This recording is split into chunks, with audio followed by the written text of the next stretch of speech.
my name's Bridget. How are you ladies? Good. Good. If you don't mind introducing yourselves. Hi, I am Maria, and these are my daughters. I'm Izzy or Isabella, and I'm 14. I'm Anna, and I'm 13 years old. Oh, well, very nice to meet you girls. Nice to meet you. Thank you. So today I am going to be serving you as your social worker at this agency, and a little bit about what we're going to do today is talk about confidentiality. So along those lines is going to be if you're feeling bad, if you're wanting to hurt yourself, or if you are thinking of hurting others, or if you have anybody that's harming you, those are under the guidelines of something that I cannot keep confidential. I want this to be a safe place for us, and I want to establish those rules from the beginning, just to kind of let you know in the future that if any of those things are coming about, or you're dealing with those situations, that you can talk to me and we can get you the proper help that you need. So if you don't mind, just tell me a little bit about yourself and what's brought you in today. I want this to be a safe place, and I will not judge you. I want you to feel comfortable. So go ahead and take the floor. Maybe for resources, because where do I start? My husband was deported, and since then I've had to pick up a second job, and the girls are busy with school, but Anna has been in a little bit of trouble, and that affected her in school and soccer, and Izzy is doing pretty good. She keeps everything in line and helps at home a lot, but we just might need maybe direction to, I don't know, maybe if there's any help with maybe food bank, or maybe in immigration. We might need to see if you can help us in references to help maybe with immigration, or maybe just, I don't know exactly what we need, so that's why we're here. Yeah, I mean, that sounds like a lot. You have a lot on your plate. How long has it been since your husband has been gone? I think it's been 3 months. Okay, and that's probably left you with a big burden caring for your girls. And what's your work scheduling look like? I work during the day. I get up early and go all day, and then I get a small break and I do the next job. So with my husband, he made really good money with construction, but with these jobs it's just minimum wage and then another minimum wage, which doesn't pay the bills and the food and the sports and everything that the girls need. So it's been really, really hard. Yeah, it sounds like it. Girls, Anna, what sports are you into? What do you like to do? I'm into soccer. I like to hang out with my friends. I like to go out a lot. I just like to do fun things. It distracts me from the fact that my dad got deported 3 months ago. It's been hard since then to do my hobbies that I usually like to do. So she's a troublemaker. Okay. She's been in a little bit of trouble. Yeah, I got caught with the vape at school. I got suspended for 4 days, and the cop escorted you home because you were out past curfew. yeah, I was out past the curfew.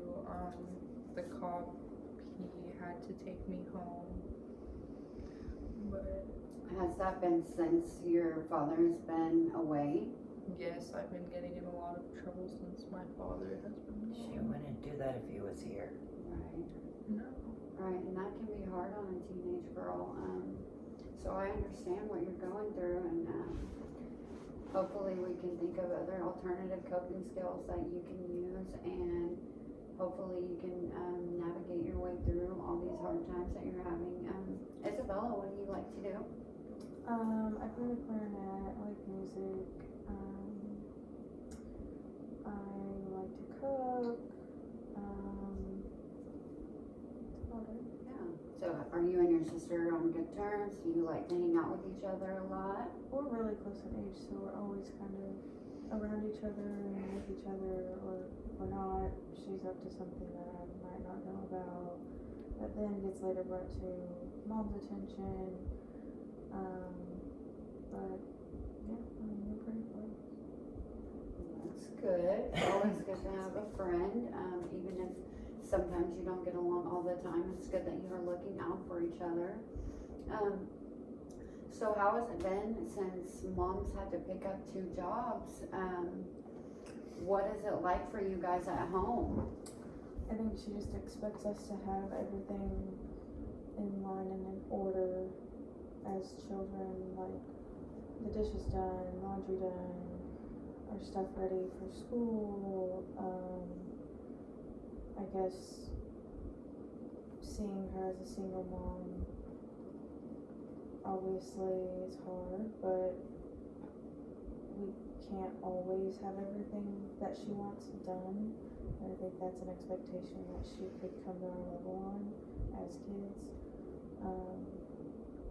We do our best, but if she's getting in trouble, that's causing her stress, and then we're trying to figure all that out. But I think she's also overwhelmed as a mom, and maybe doesn't see it from our perspective of what we're going through too.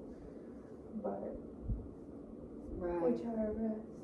right, and I like your perspective. I think that it's important for each one of you guys to understand that, you know, mom is dealing with a lot. She has just lost your dad and is taking a lot, and it feels like a huge weight on her shoulders. So I think that's good that you acknowledge that, and maybe say mom is just expecting too much of us, but rather than reframe your idea of how we can work together as a team and be more effective at home, and maybe Anna, you could dive more into your hobbies and maybe get in the backyard of get a soccer ball and start doing your own drills. Maybe invite your friends over, or maybe that'll keep you at home and where your mother doesn't have to worry about you so much while she is taking care of your the responsibilities and financial hardship that she's dealing with right now since your dad's gone.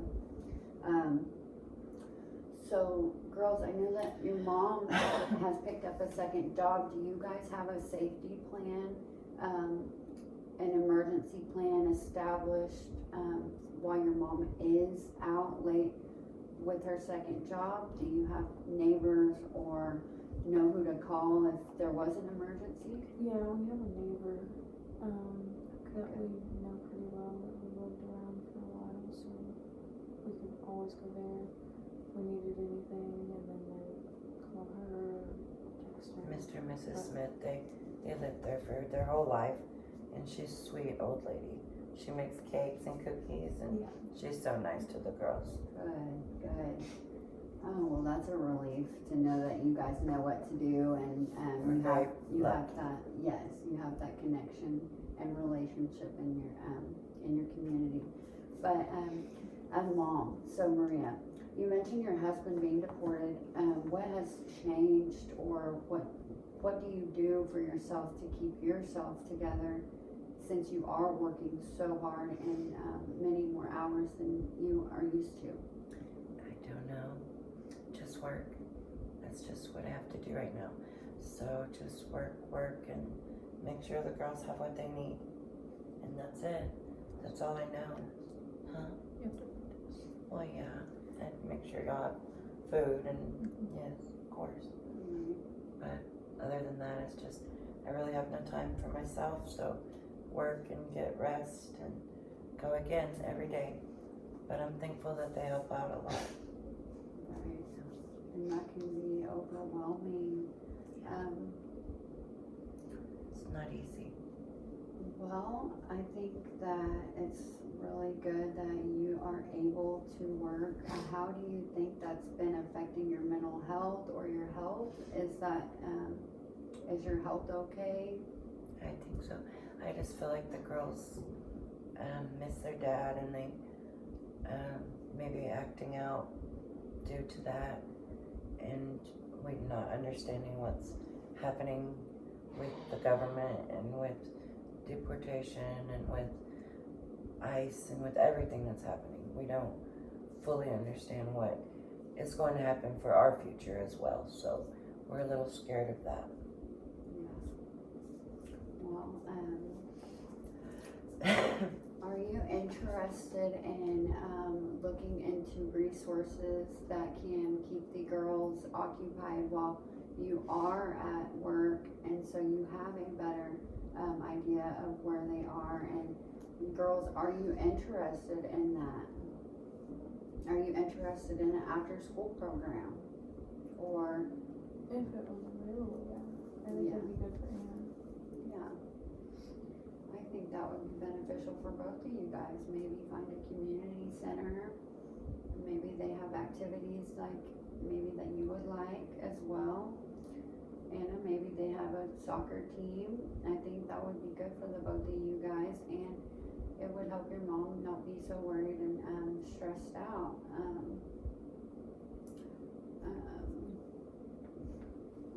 Good idea. Would you do it? I would do an after school program. After school program, You yeah. don't want to?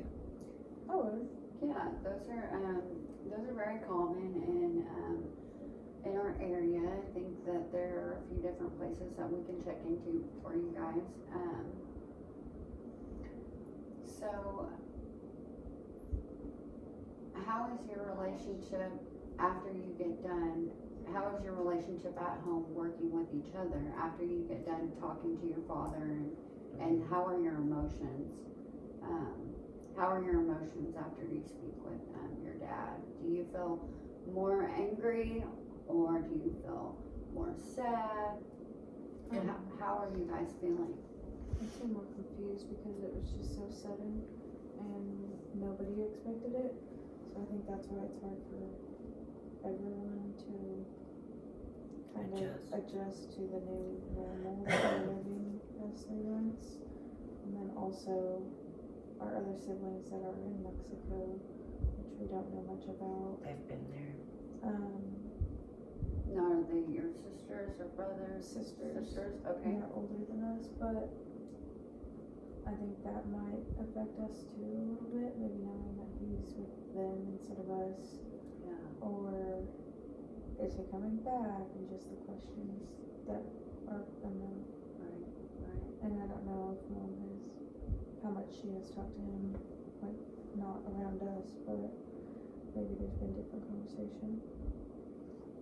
Not much. Mom, how do you think their behavior has been after they talk with their father? At first they're so happy, but then the next few times it's like I see they're sad that he's gone, and there's no way to come back right now, and we don't know exactly.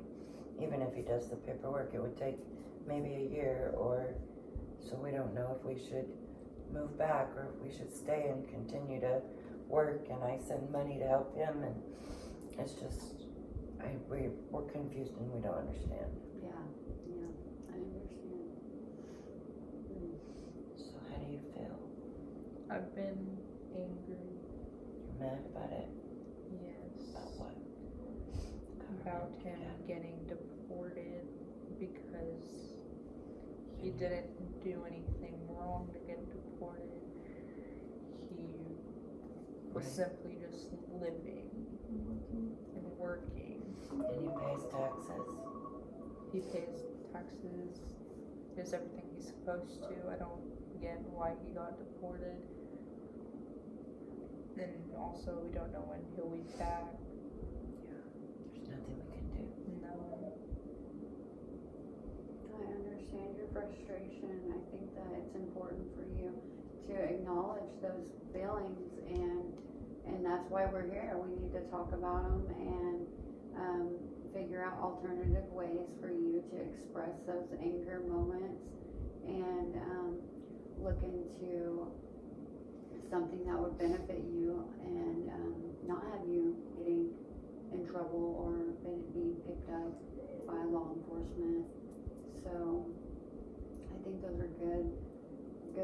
emotions to talk about, and, just because their anger doesn't mean that they aren't sad feelings with those as well, and it's okay that you feel that way. So I think that was very important to talk about. Do they have counseling services?